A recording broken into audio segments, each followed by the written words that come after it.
அன்பர்களே, இன்று நாம் பார்க்க இருப்பது மாரியம்மன் மந்திரம். வாக்கு சித்தி, காரிய சித்தி, ஆரோக்கியம், வெப்பு நோய், பல இன்னல்களில் இருந்து காப்பாற்றும் மாரியம்மன். இதனுடைய வரலாறு சமதக்கினி முனிவருடைய மனைவிதான் ரேணுகாதேவி. ரேணுகாதேவியின் மறு உருவந்தான் மாரியம்மன். மாரியம்மனுடைய மகன்தான் பரசுராமன். மொத்தத்தில் விஷ்ணு குடும்பத்திலேருந்து வந்தது இந்த மாரியம்மன் அப்படின்னு வரலாறுல சொல்கிறாங்க. அதே நேரத்தில் இந்த தெய்வத்தை எப்படியோ பல பேர் இந்த தெய்வத்தை வச்சு குறி சொல்கிறாங்க. இன்னும் பல ஆயிரம் பேர் இந்த மாதிரி மந்திரங்களை சொல்லி என்னென்னமோ செஞ்சு ஒன்றும் வாக்கு வராமல் இருக்காங்க. எந்த தொழிலில் முன்னேற்றம் இல்லாமல் இருக்காங்க. அதுக்கு காரணம் அந்த செய்முறையில் ஒரு சின்ன ஒரு மாறுதலை செஞ்சால் அந்த இது நல்லா நமக்கு மாரியம்மனுடைய பரிபூர்ண அருளும் ஆரோக்கியமும் நமக்கு கிடைக்கும். அது என்ன அப்படின்னா, ஒரு களையத்தில் ஒரு 100 கிராம் மஞ்சத்தூள், ஒரு 100 கிராம் வேப்ப இலை, இதை வேப்ப இலையை அரைச்சி போட்டு அதுக்கு மேலே வேடு கட்டி அதுக்கு மேலே காதோல கருகமணி வச்சு நம்ம எந்த மாரியம்மனை நினைக்கிறோமோ அந்த மாரியம்மனுடைய போட்டோ வச்சு நான் சொல்லக்கூடிய அந்த மந்திரத்தை நீங்கள் பயன்படுத்தும் போது 48 நாளில் அருமையான பலன் கிடைக்கும். காலை மாலை 108 சொல்லிக்கிட்டு வரணும். அப்படி சொல்லி வரும்போது வாக்கு சொல்கிறவங்களுக்கு வாக்கு பலிதம் உண்டாகும்.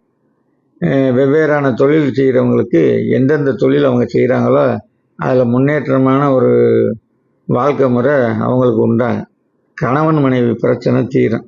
அதே நேரத்தில் கணவன் சொல்ல மனைவி கேட்காம, மனைவி சொல்ல கணவன் கேட்காம இருக்கிறது மாறும். ஏன் அப்படின்னா, எல்லாத்தையும் மாற்றி அமைக்கக்கூடிய தன்மை இந்த மாரியம்மனுக்கு உண்டு.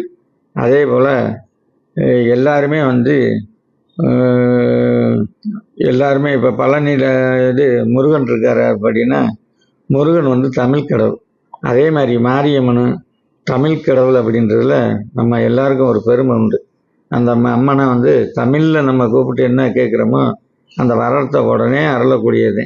அதே நேரத்தில் இந்த வெப்பு நோய் அப்படின்னு உஷ்ணத்தினால உருவாகக்கூடிய அம்மை, இந்த கால்ரா அப்படின்னா அந்த காலங்களில் சில நோய்கள் இருந்துச்சு, கடுமையான நோய்கள். அதை ஒரு ஊரில் வந்துச்சுன்னா ஒரு ஊரையே இல்லாமல் பண்ணிடும்.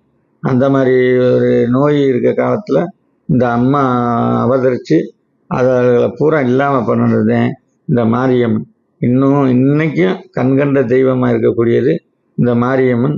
அந்த அளவுக்கு சிறப்பு மிக்க இந்த மாரியம்மனுடைய மந்திரத்தை எல்லோரும் பயன்படுத்தணும். ஓம் பரமேஸ்வரி மகமாயி சூலி கபாலி ரேணுகாதேவி டக்கை டக்கை உடுக்கை டமாரம் டமாரம் வேப்பிள்ளை அண்டரண்ட பைரவி அகிலாண்டேஸ்வரி ஆதரிப்பாய் சுந்தர துர்க்கி. அதோட சுந்தர துர்க்கிக்கு அடுத்து நீங்கள் எந்த மாரியம்மனை வணங்குறீங்களோ அந்த பேரை சேர்த்து நீயே எல்லாம் எனக்கு அருள்வாய் அப்படின்னு அந்த இதை சேர்த்து சொல்லிடணும். சொல்லும்போது இந்த மந்திரம் 48 நாளில் சித்தியாகி வாக்கு சொல்லும். தொழிலில் மேம்படுத்தி வைக்கும்.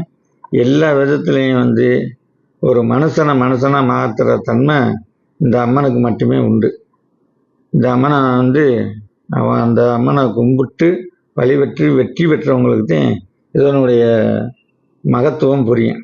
அந்த அளவுக்கு வெற்றி மேல் வெற்றி கொடுக்கக்கூடியதே நம்ம தமிழ் கடவுள் மாரியம்மனுடைய செயல்பாடு. இந்த மாரியம்மனை எல்லோரும்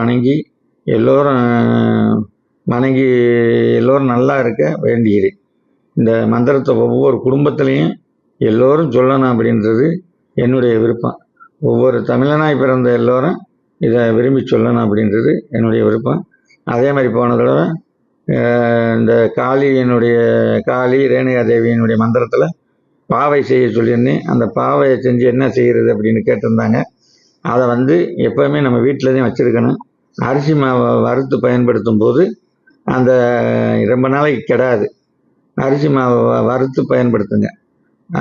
அந்த வாழைப்பழம் சேர்க்க சொன்னதுலேயும் அரிசி மாவை வறுத்து பயன்படுத்தும் போது எந்த ஒரு இதுவும் இருக்காது. அதில் மேலாப்பில் எண்ணெய் போட்டுறணும். எண்ணெய் போட்டு தடவிட்டா எப்போவுமே கெடாது. அதை வந்து எப்போவுமே வச்சு வணங்க வேணும் அப்படின்றத நான் ஒரு வேண்டுதலாக இதில் வந்து சொல்லிக்கிறேங்க. இந்த கமெண்டில் கேட்டவங்களுக்கு ஒரு வேண்டுதலாக சொல்லிக்கிறேன். அதே நேரத்தில் இந்த மந்திரம், அதாவது மாரியம்மன் மந்திரத்தை முறையாக பயன்படுத்துங்க. எல்லா வழியிலையும் வந்து வெற்றி கிடைக்கும். எல்லா ஆதரவுகளும் பெருகும். செல்வம் செல்வாக்கு உயரும். மிகவும்